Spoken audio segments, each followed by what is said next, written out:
నల్లమల్ల అడవుల నుంచి శివ అనే కుర్రవాడు, 17 ఏళ్ళ కుర్ర అబ్బాయి.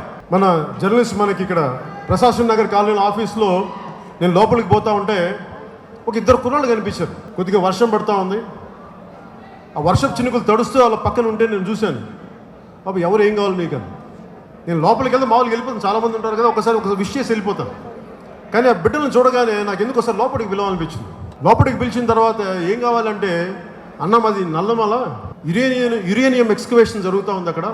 మా పెంటలు అంటే వాళ్ళ గ్రామాలని పెంటలు అంటారు. మా గ్రామాలన్నీ ఇట్లా పోతా ఉన్నాయి. గ్రీన్ ట్రిబ్యునల్కి ఫోన్ చేస్తే, ఢిల్లీలో గ్రీన్ ట్రిబ్యునల్ ఫోన్ చేస్తే నాకు ఇంగ్లీష్ రాదన్నా, నాకు వచ్చిన కొద్ది గొప్ప ఇంగ్లీష్లో మాట్లాడుతూ ఉంటే వాళ్ళకి అర్థం కావట్లేదు, నాకు ఎవరికి చెప్పుకోవాలి తెలియట్లేదు. మేమందరం పోరాటం చేస్తాం, నా వంతు కృషిగా నీకు దగ్గరికి వస్తే సమస్యకు పరిష్కారం అవుతుందని వచ్చాను నేనన్నా. నన్ను కదిపేసింది. ఒక 17 ఏళ్ళ కుర్రాడు. తెలంగాణ గొప్పతనం ఏంటంటే 17 ఏళ్ళ కుర్రాడికి చైతన్యం కల్పించింది. ఎల్లు నడు, సమస్యతో మాట్లాడు, ఎల్లు ముందుకి. ఎక్కడ నల్లమల, ఎక్కడ హైదరాబాద్, ఎక్కడ ప్రశాసన్ నగర్, ఎక్కడ పవన్ కళ్యాణ్, ఎక్కడ జనసేన వచ్చాడు, వచ్చి మాట్లాడాడు. నన్ను కదిపేసింది. శివాది అయిపోయిన తర్వాత నేను ఏం చేశాను, మొట్టమొదటిసారి అదే సమయానికి నాకు వ్యక్తిగతంగా తెలుసు వి హనుమంతరావు గారు, బీసీ నాయకులు, కాంగ్రెస్ నాయకులు. నాకు వ్యక్తిగతంగా ఆయన తెలుసుకుని నన్ను చూడడానికి వచ్చారు. ఎలా ఉన్నావు ఏంటి కనుక్కోడానికి వస్తే ఆయనతో మాట్లాడుతూ ఉంటే అనిపించింది. సో ఆ శివ కుర్రోడు గురించి చెప్పి ఇట్లా ఉంది, ఇలా జరిగింది అంటే మనందరం కలిసి ఒక ఆల్ పార్టీ మీటింగ్ పెట్టుకుందాం. ఆ రోజున ఆల్ పార్టీ మీటింగ్లో పెద్దలు కోదండరామ్ గారు కానీ, పాసెం యాదగిరి గారు కానీ, అలాగే నల్గొండ నుంచి పర్యావరణవేత్తలు, మిగతా పార్టీల నుంచి నాయకులు, వీళ్ళందరూ వచ్చి ఆ రౌండ్ టేబుల్ కాన్ఫరెన్స్ ఆ రోజు మాట్లాడిన చెంచుల ప్రతినిధి చిగుళ్ళ మల్లికార్జున్ ఒకటే చెప్పాడు. అబ్బాయి మాట్లాడుతుంటే నాకు అమెరికాలో రెడ్ ఇండియన్ చీఫ్ మాట్లాడు, సియాటిల్ సియాక్స్ చీఫ్, అతను మాట్లాడిన మాటలు గుర్తొచ్చింది.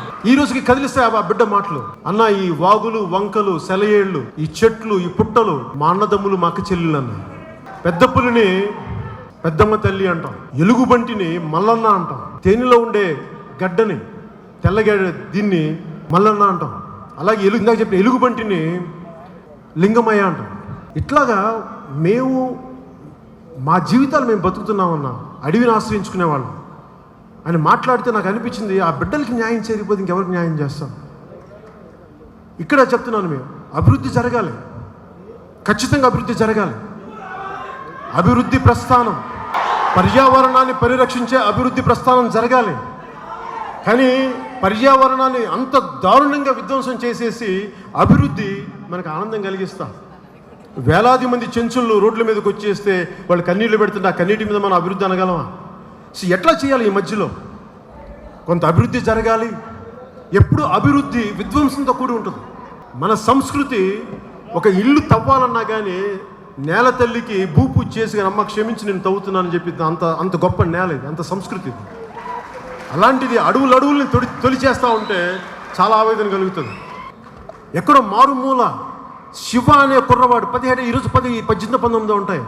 ఒక 10 సంవత్సరాల తర్వాత ఆ అబ్బాయి అటవీ శాఖ మంత్రి అయితే ఎలా ఉంటుందో మీరు ఊహించండి.